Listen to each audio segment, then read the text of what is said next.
Hello students of class 12।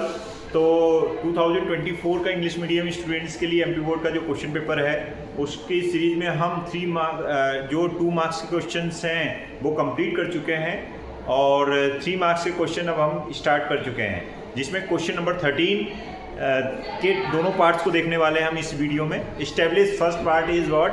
Establish the relation between EMF electromotive force and terminal voltage internal resistance of the cell V is equal to E minus I R, जैसा कि आप yellow colour में देख रहे हैं। Then इसका और वाला पार्ट भी रीड कर लेते हैं, फिर हम दोनों के आंसर्स देखते हैं। Draw the level diagram of Wheatstone bridge and write the necessary condition for balance of Wheatstone bridge. जैसा कि P upon Q is equal to R upon S 4 resistances है और इनके बैलेंस को देखेंगे। चलिए बच्चों, इसका पहले वाले क्वेश्चन जो है establish the relation between EMF terminal voltage and internal resistance of the cell, ये रिलेशन को हम प्रूव करते हैं। तो जैसा कि आप देख रहे हैं राइट साइड में देखिए डायग्राम आपको बना हुआ दिख रहा होगा। Capital R is external resistance, small R is internal resistance of the cell, E is the EMF of the cell and इसमें से जो करंट फ्लो हो रहा है suppose that current is what I, जैसा कि हमने यहाँ पर नोट्स में लिखा है ऑलरेडी। तो जब हम कहें कि अगर जब इसमें क्या हो एक्सटर्नल रेजिस्टेंस हो, then by Ohm's law current is equal to I is equal to V upon R, where V is potential difference across capital R and V आपको बता दिया था और आर भी बता दिया था। Now total EMF of the circuit suppose क्या है, ई है, then total resistance of the circuit क्या होगा, both resistances are in series, that's why R equivalent is equal to R plus R, capital R external resistance, small R internal resistance. Now we are having two equations. Again, if we apply Ohm's law, then I is equal to E upon R equivalent or E upon R plus R. First और second equation को जब हम देखते हैं, तो ये first हो गया और सेकंड हो गया, तो अब हमें क्या मिल जाता है? तो बच्चों देखिए, इसको मैं यहाँ से हटा देता हूँ और आगे की प्रोसेस को लिखता हूँ। ठीक है, आगे की प्रोसेस को लिखता हूँ। तो क्या हो गया था, V अपॉन R हो गया था और क्या हो गया था, E upon capital R plus small r। Cross multiply कर लेते हैं, इसका इधर मल्टीप्लाई कर देते हैं, इसका इधर मल्टीप्लाई कर देते हैं, V into R plus V into small r और E इंटू कैपिटल R।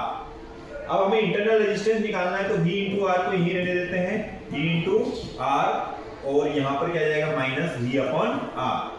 इसमें से v जो मल्टीप्लाई में है वो इसको अदर साइड डिवाइड कर देते हैं और r कॉमन ले लेते हैं। r कॉमन लेंगे तो बचेगा क्या, e माइनस v, और क्या है मल्टीप्लाई में v, तो यहाँ पर r रहने देते हैं और v दोनों के अपॉन में लाते तो e के अपॉन में v आ जाएगा और v के अपॉन में v हो जाएगा। तो इसको अगर हम फाइनली लिखें तो क्या आ जाएगा हमारा कॉन्सेप्ट, तो फाइनली हमारा कॉन्सेप्ट आने वाला है बच्चों, यहाँ तक नोट कर सकते हैं। फाइनली हमारा कॉन्सेप्ट आ जाएगा small r is equal to capital R और ये आ जाएगा E upon V minus 1 and this is one of the important expression for internal resistance of the primary cell और relation among small r capital R E V। Okay, so this is required relation.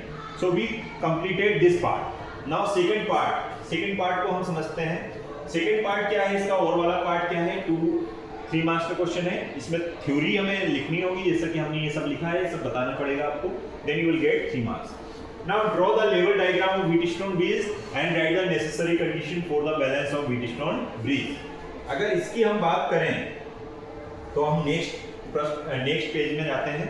तो ये देखिए, मैंने एक Wheatstone bridge, इस type का look like जो होगा वो व्हीटस्टोन ब्रिज होगा। व्हीटस्टोन ब्रिज में हम क्या करते हैं, इसके जस्ट मिडिल में एक गैल्वेनोमीटर लगाते हैं, galvanometer G, we just show deflection और नेम दे देते हैं A B C, जैसे कि यहाँ पर लिखा देखिए व्हीटस्टोन ब्रिज। किसको पहले तो हम सोचें कि व्हीटस्टोन ब्रिज क्या होता है, तो व्हाट इज व्हीटस्टोन ब्रिज? इस टाइप के लुक का जो भी ब्रिज होता है उसको व्हीटस्टोन ब्रिज बोलते हैं।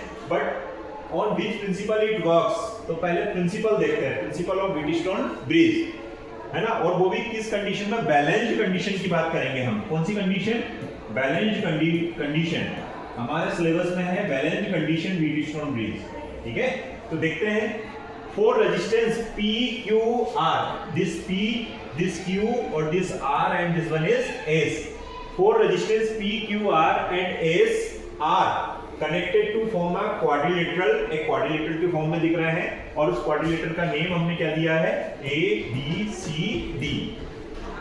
अ cell E, this is the cell and EMF of the cell is E, is connected across the diagonal AC.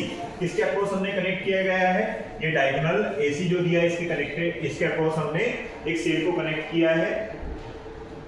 And a galvanometer across BD, ये वाला जो पार्ट है इससे हमने क्या कनेक्ट किया गया है, क्या किया है, गैल्वेनोमीटर कनेक्ट किया है।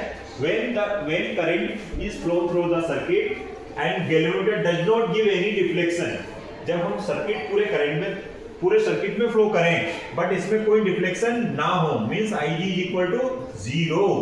Ig इज इक्वल टू क्या हो जाए, जीरो हो जाए, मतलब गैल्वेनोमीटर का जो करंट है वो क्या हो जाए, जीरो हो जाए, ठीक है।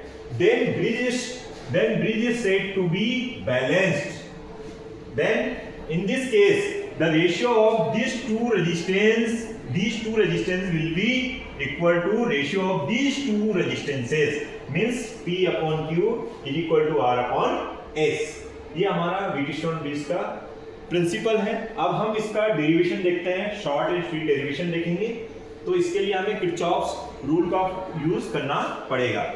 जैसे कि डायग्राम में आपको सारी चीजें क्लियर हो रही होंगी, है ना, जो नहीं है वो उसको मैं आपको बता दूंगा। आई होप इसको तो नोट कर लिया होगा। चलिए एक बार नोट कर लीजिएगा इसको, फिर एक्सप्लेन करते हैं। स्क्रीनशॉट भी ले सकते हैं। चलिए अब बच्चों देखते हैं इसका डेरिवेशन देखते हैं।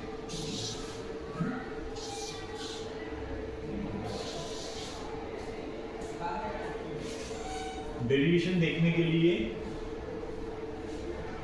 हम देखिए क्वाड्रिलेटरल, इसमें एक क्लोज लूप लेना पड़ता है, किसके, by KVL, Kirchhoff's voltage law, by KVL we have to take any close loop. तो क्लोज लूप हम यहां पर ले लेते हैं A B D and A, close loop A B D A B D A, है ना।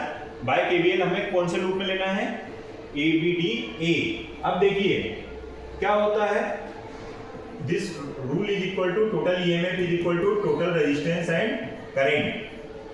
तो अभी हम देखिए ईएमएफ हमें कहीं पर इसमें दिख रहा है ये लूप में, so there is no EMF, then we will write 0 R. देखिए करंट की डायरेक्शन में हम जा रहे हैं तो पॉजिटिव ले लीजिए, तो P और करंट क्या है, रेजिस्टेंस P है और करंट क्या है I1। ये वाले करंट को हमने क्या बोला है, I1, ठीक है। आगे गए, फिर इस करंट की डायरेक्शन में आए तो गैल्वेनोमीटर का रेजिस्टेंस भी हमने क्या कंसीडर किया है, गैल्वेनोमीटर रेजिस्टेंस इज G, इसको भी हमने G बोल दिया। तो सेम डायरेक्शन में है तो प्लस लगाएंगे। गैल्वेनोमीटर का रेजिस्टेंस क्या है, G, and current through galvanometer is what, IG। फिर आगे जाएंगे तो करंट इस डायरेक्शन में आ रहा है, लेकिन हम लूप में ऐसे अपोजिट डायरेक्शन में, तो अब साइन कौन सा जाएगा बच्चों, माइनस आ जाएगा। कौन सा साइन आ जाएगा, माइनस आ जाएगा। रेजिस्टेंस क्या है इसमें, R, और करंट क्या है, I2। करंट क्या है, I2। कोई प्रॉब्लम है क्या यहां तक? जैसा कि हम बात कर रहे हैं बैलेंस कंडीशन, बैलेंस कंडीशन में जो गैल्वेनोमीटर होता है उसका करंट कितना होना चाहिए, 0 होना चाहिए। तो हम इसको पहले ये R वाली टर्म को इधर ले आते हैं, तो माइनस का RI2 इधर आएगा, तो ये प्लस का RI2 हो जाएगा, और ये क्या बचेगा, PI1, और ये हो जाएगा GIG। लेकिन जैसा कि आपको बोला है कि IG की वैल्यू क्या होती है, 0, तो ये हो जाएगा RI2 और ये हो जाएगा PI1। And now this is our first equation, ये हमने फर्स्ट इक्वेशन ली। अब हम दूसरा लूप ले लेते हैं बच्चों, ये वाला लूप ले लेते हैं, ये वाला again by KVL close loop, by KVL close loop. KVL हम अप्लाई करेंगे बट कौन से क्लोज लूप में, तो क्लोज लूप आप ले लीजिए बी डी सी बी। कौन सा ले रहे हैं, बी डी सी बी। अगर इसमें लेते हैं तो इसमें फिर से हमें सेल की वैल्यू, सेल तो लगी नहीं है, तो टोटल ईएमएफ 0 हो जाएगा। अब करंट के डायरेक्शन में आते जाइए, इक्वल टू लगाएंगे। रेजिस्टेंस क्या दिख रहा है, गैल्वेनोमीटर का, और उसका करंट कितना है, IG, है ना, अभी 0 कर देंगे बाद में।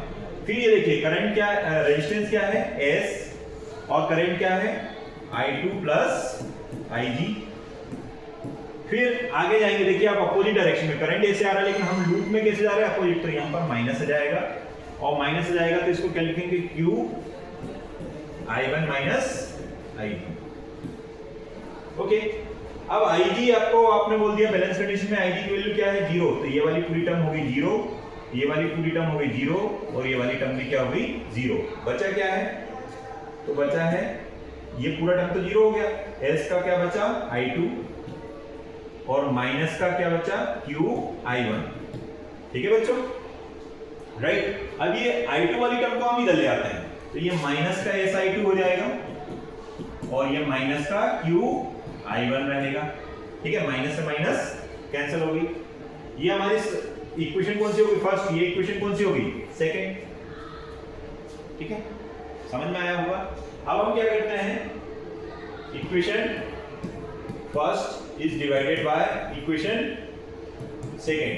फर्स्ट को हमने सेकंड से क्या कर दिया, डिवाइड कर दिया बच्चों, तो ये क्या जाएगा R I2 divided by S I2 is equal to P I1 divided by Q I1।